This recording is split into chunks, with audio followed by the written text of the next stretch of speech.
बोलबा जय शिव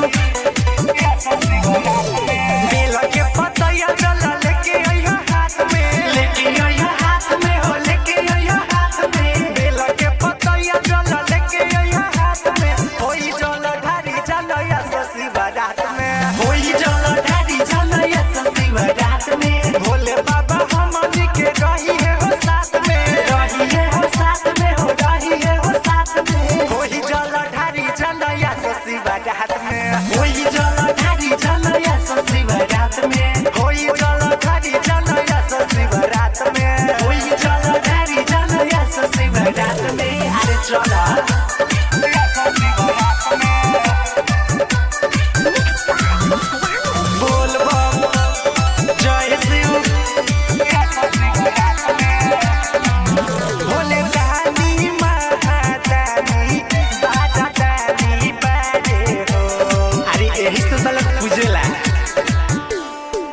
मन के बतिया पूछेले अंतर्यामी बारे हो। कीर्तन गावल जाई शिवाला पजात में, शिवाला पजात में हो, शिवाला पजात में। होई जल ढारी जल या शिवरात में, होई जल ढारी जल या शिवरात में, होई जल ढारी जल या शिवरात में, होई जल ढारी जल या शिवरात में।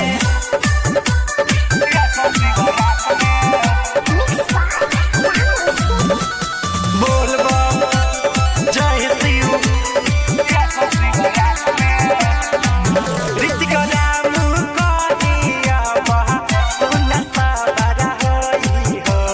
हरे सबके प्यार में कर से मिलेला जन हमनी के प्यार अपया मरा होई हो।